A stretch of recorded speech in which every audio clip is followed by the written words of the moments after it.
Il est économiste et essayiste, Philippe Erlin. Bonjour, merci d'être avec nous en direct sur RT France. Alors certains attendaient beaucoup de cette étape devant le Conseil constitutionnel. Finalement, les sages ont validé les principales mesures.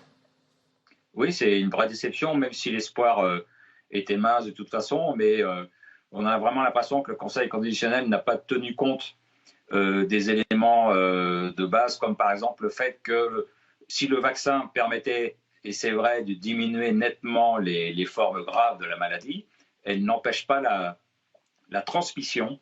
Et donc, ça invalide de facto le pass sanitaire. Voilà. Et je crois le Conseil constitutionnel n'a pas tenu compte du fait que ce vaccin n'est pas comparable aux autres vaccins, ce qu'on fait aux enfants à la naissance. Les 11 vaccins, c'est un vaccin qui a une balance bénéfice-risque. Voilà. Il a une efficacité qui n'est pas à 100%, loin de là, mais qui est tout de même suffisante pour les personnes très âgées ou qui ont des comorbidités. Et par contre, c'est un vaccin qui a des effets secondaires assez significatifs, qu'on commence à découvrir et qui sont certainement sous-estimés.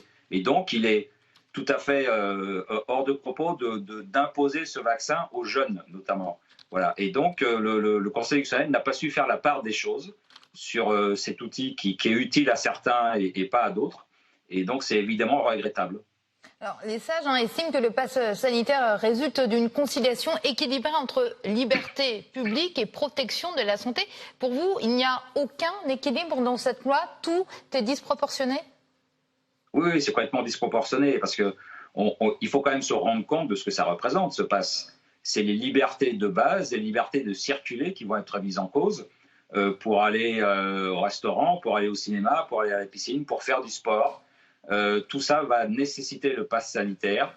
Alors qu'encore une fois, je le répète, quand on est jeune, en bonne santé, on n'a quasiment aucune chance d'avoir le Covid. Donc c'est complètement disproportionné, quoi. Voilà, c'est vraiment... Le pass sanitaire a été fait pour obliger les gens à se vacciner parce que le gouvernement n'a pas eu le courage de faire une loi pour obliger à la vaccination parce qu'il sait que là, ça aurait été inconstitutionnel, ça aurait été interdit, la loi ne permet pas. Et donc, il a fait un pass qui oblige à vacciner. Et ce qui est vraiment regrettable, c'est que le Conseil constitutionnel n'ait pas tenu compte de ça, n'ait pas compris que ce pass était en fait un outil qui n'avait pas d'utilité sanitaire, mais qui avait une utilité d'obligation vaccinale. Et c'est vraiment regrettable qu'il ne l'ait pas compris. Et donc maintenant, il va falloir s'y opposer. Alors, normalement, il va être en vigueur jusqu'au 15 novembre. Donc on peut essayer de faire le dos rond jusque-là, de boycotter les endroits qu'il demande jusque-là, en espérant que ce ne soit pas prolongé au-delà du 15 novembre.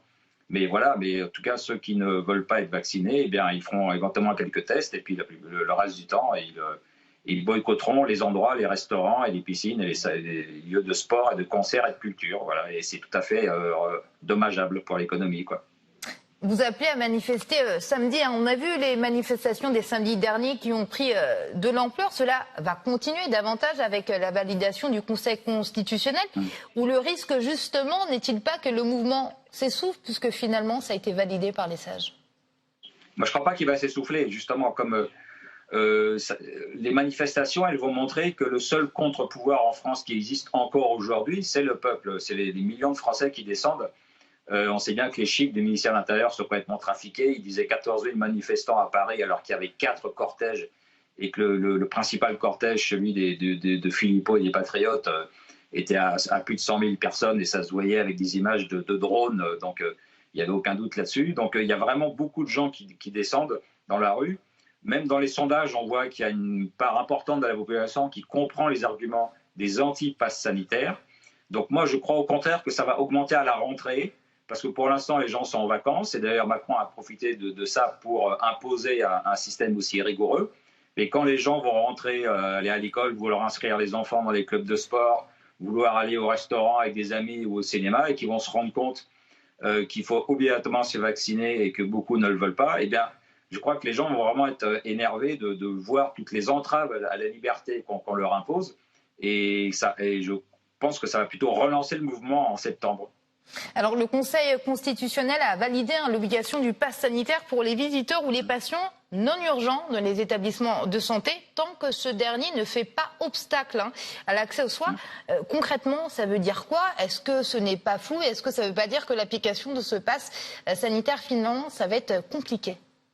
Oui, c'est-à-dire qu'en fait, il va falloir aussi attendre les décrets d'application qui devront être publiés, alors je ne sais pas, demain ou lundi ou plus tard, parce que ça prendra effet lundi.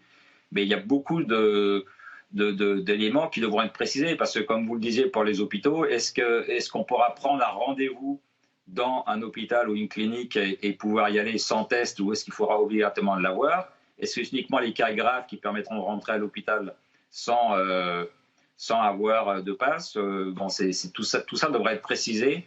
Et puis le montant des amendes aussi, parce que ce qui est passé à l'Assemblée aussi, le fait de ne pas remplir le cahier si on va dans un restaurant, c'est puis une amende complètement délirante de 15 000 €, enfin un truc. Donc il va falloir attendre les décrets d'application.